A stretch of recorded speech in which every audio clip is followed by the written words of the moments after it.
البتہ 60واں نمبر ہے جی، ہمیشہ بےہودہ گوئی، مسخرہ پن، ہزیات، مذاق کرنا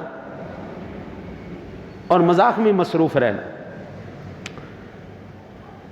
یہ بندہ بھی اللہ کا ولی نہیں ہو سکتا۔ قرآن پاک میں اللہ ارشاد فرماتا ہے یا ایھا الذین آمنوا لا یسخر قوم من قوم عسى ان یکون خیرا منہم ولا تلمزوا انفسکم ولا تنابزوا بالالقاب بئس الاسم الفسوق بعد الایمان ومن لم یتب فاولئک هم الظالمون۔ اے ایمان والو، کوئی قوم کسی قوم کا مذاق نہ اڑائے۔ ممکن ہے وہ لوگ ان تمسخر کرنے والوں سے بہتر ہوں، نہ عورتیں ہی دوسری عورتوں کا مذاق اڑائیں، ممکن ہے کہ وہی عورتیں ان مذاق کرنے والی عورتوں سے بہتر ہوں، اور نہ آپس میں تانا زنی اور الزام تراشی کیا کرو، نہ ایک دوسرے کے برے نام رکھا کرو، اور نہ ایک دوسرے کے برے نام رکھو کسی کے ایمان لانے کے بعد۔ اسے فاسق، بدکار کہنا بہت ہی برا نام ہے، اور جس نے توبہ نہیں کی سو وہی لوگ ظالم ہیں، یہ آپ اندازہ کر لیں۔ قرآن پاک کی سورہ حجرات ہے یہ، جس کی آیہ مبارکہ میں نے تلاوت کی ہے۔ مردوں کو مردوں سے منع کیا گیا ہے تمسخر نہیں کرنا۔ ایک ہوتا ہے مذاق کرنا، نیچا دکھانا، کسی کو بے عزت کرنا، ایک ہے مزاح کرنا، خوش طبعی۔ یہ سرکار دو عالم صلی اللہ علیہ وسلم نے بھی فرمایا۔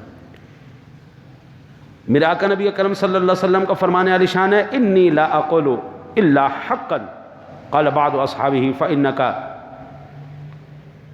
تداعننا یا رسول اللہ صلی اللہ علیہ وسلم فقال انی لا اقول الا حقا۔ یا رسول اللہ آپ مذاق نہیں کرتے؟ فرمایا میں مزاح کرتا ہوں، جھوٹ نہیں بولتا، میرے مزاح میں بھی حقیقت ہے، سچائی ہے۔ اب حضور نے کیا مزاح فرمایا؟ آقا کریم علیہ السلام کی بارگاہ میں ایک شخص آیا، کہنے لگا یا رسول اللہ صلی اللہ علیہ وسلم مجھے ایک اونٹ دے دیجئے سواری کے لیے، کچھ سامان دے دیجئے، ایک اونٹ کے لیے سواری کے لیے ایک اونٹ دے دیجئے۔ کریم آقا جی علیہ السلام نے فرمایا میں اونٹ تو نہیں دے سکتا، اونٹ کا بچہ دے سکتا ہوں، اونٹ کا بچہ دے سکتا ہوں۔ کہنے لگا یا رسول اللہ میں اونٹ کا بچہ کیا کروں گا، مجھے تو اونٹ کی ضرورت ہے۔ مسکرا کے فرمانے لگے وہ اونٹ کا بچہ بھی تو اونٹ ہی ہے نا۔ ابھی دیکھو مذاق بھی ہو گیا، جھوٹ بھی نہیں بولا۔ بھائی اونٹ کا بچہ ہی ہوگا نا، اونٹ کہیں اور سے تو نہیں آ سکتا۔ اب حضور نے مزاح بھی فرمایا، جھوٹ بھی نہیں بولا، تکلیف بھی نہیں ہوئی، اگلے نے بے عزتی بھی محسوس نہیں کی۔ تو یہ قرآن کہتا ہے عورتیں عورتوں کو مذاق نہ کریں، بالخصوص وہ بندہ جو ایمان لے آئے، پھر اس کے اوپر کوئی تمسخر نہیں، بھائی اس کے ساتھ کوئی مذاق نہیں۔ جو بندہ توبہ کر لے پھر اس کے اوپر کوئی مذاق نہیں۔ یہ سن 2020 کے اندر اسلام کی حقانیت، اسلام کی عظمت اور شان جتنی ابھر کے پوری دنیا میں آئی ہے، اور ان چند سالوں کے اندر جو اللہ نے اسلام کو عزتیں عطا فرمائی ہیں، شاید یہ آپ کہیں پر دیکھیں، کیونکہ ان ادوار میں میں نے بہت سے غیر مسلموں کو، بہت سے بڑے بڑے گناہ گاروں کو توبہ کر کے رجوع کرتے ہوئے، اسلام لاتے ہوئے، اور انہوں نے سچی توبہ کرتے ہوئے دیکھا ہے۔ اب لوگ کیا کرتے ہیں، جس بندے نے اعلانیہ توبہ کر لی ہے، جس نے اسلام قبول کر لیا ہے، ظاہری بات وہ پہلے شریف تو نہیں تھا نا، پہلے اس نے ایسے کام کیے ہیں نا جس کی وجہ سے زمانہ ان کو لان تان کرتا، برا بھلا کہتا۔ اب جب اس نے توبہ کر لی ہے تو اب اس کے کسی پچھلے فعل پر اس کو شرمندگی نہیں دلائی جائے گی۔ لوگ کیا کرتے ہیں، جب توبہ کر لیتے ان کے پچھلی ویڈیو، پچھلی تصاویر اٹھا کر سوشل میڈیا پہ وائرل کر دیں۔ وہ تو توبہ کر چکا ہے، تو بتا تو کس مقام پہ کھڑا ہے؟ اس کا مطلب یہ ہے کہ وہ توبہ کر کے اللہ کے قریب ہو چکا ہے، تو تشہیر کر کے اللہ سے دور ہوتا جا رہا ہے۔ یہ بندہ بھی کبھی اللہ کا ولی نہیں ہو سکتا۔ میرے آقا نبی اکرم صلی اللہ علیہ وسلم کی ذات گرامی نے ارشاد فرمایا، لا تمار اخاکا ولا تمازح ولا تعدہ موعدا فتخلفا، اپنے بھائی کو ہنسی مذاق کر کے ناراض نہ کرو اور اسے اذیت نہ دو اور نہ اس سے وعدہ کر کے وعدہ خلافی کرو۔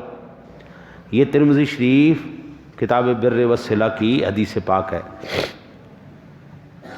وہ وعدہ ہی کیا جو وفا ہو گیا۔ ابھی تو یہ ہے نا، اور کہتے ہیں کہ جس نے قرض دے دیا وہ بے وقوف ہے، اور جس نے لے کے واپس کر دیا وہ اس سے بڑا بے وقوف ہے۔ کیسی عجیب بات ہے یار۔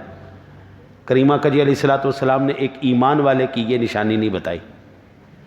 یہ ایمان حدیث پاک کے اندر میں نے ایک حدیث پاک پڑھی، حضور نے پچھلے لوگوں کا تذکرہ فرماتے ہوئے جس بندے کی بخشش ہو گئی، وہ خلاصہ میں عرض کرتا ہوں۔ ایک بندے کے پاس ایک مزدوری کرنے کے لیے شخص آیا اور اس نے اس سے اپنی اجرت مانگی۔ اس نے کہا کہ یہ میری اجرت مجھے دے دو۔ اس نے کہا یہ تیری ایک بکری اجرت ہے، یہ تو لے جا۔ وہ بندہ کہتا ٹھیک ہے، امانتاً میری یہ بکری اپنے پاس رکھ لو، پھر جب میں آؤں گا آپ سے لے لوں گا۔ کافی عرصے کے بعد آیا، اتنا عرصہ گزر گیا کہ وہ ایک بکری بچہ دیتے دیتے دیتے پورا ریوڑ بن گیا، پوری وادی اس کی ریوڑ سے بھر گئی۔ وہ بندہ دوبارہ آیا مزدوری لینے کے لیے، اس سے کہا کہ اب میں مجبور ہوں، اللہ سے ڈر اور میری مزدوری مجھے دے دے، میری اجرت مجھے دے دے۔ اس بندے نے کہا کہ یہ جتنا بھی سارا ریوڑ کھڑا ہے پوری وادی میں جا، یہ لے جا۔ کہا میرے ساتھ مذاق نہ کر، ایک تو غریب ہوں، اوپر سے ضرورت مند، تیسرا تو میرا مذاق اڑا رہا ہے۔ کہا خدا کی قسم تیرے ساتھ کوئی مذاق نہیں، یہ تیرا ہی ہے، میں تو صرف اس کی حفاظت کر رہا تھا۔ اس بندے نے جیسے ہی اس کو دیا، اللہ نے اس بندے کی مغفرت فرما دی۔ ابھی یہ دیکھو، یہ ایمان والوں کا کردار تھا کہ جتنے مرضی عرصے کے بعد آ جائے، وہ کبھی بھی امانت میں خیانت نہیں کرے گا، کبھی بھی کسی مسلمان کو وعدہ کر کے وعدہ خلافی نہیں کرے گا۔ وعدہ خلاف بھی اللہ کا ولی نہیں ہو سکتا۔ کسی کا حق کھا جانے والا، کمپنیاں بنائیں، نوکریاں کروائیں، اس کے بعد کمپنی بھی بند، اکاؤنٹ بھی بند، چلو سارے جاؤ، دوڑتے رہو۔ بڑے بڑے لوگ بینکوں سے قرضہ لے کے بڑا پھر معاف کروا لیتے، یہ بھی اللہ کا ولی نہیں ہو سکتا۔ دھوکے سے کھا لینے والا، یہ بھی اللہ کا ولی نہیں ہو سکتا۔ یہ وہ ساری چیزیں ہیں، یہ وہ ساری باتیں ہیں جو اللہ اور اس کے رسول نے ہمیں پہلے سے بتائیں۔ البتہ اگلی بات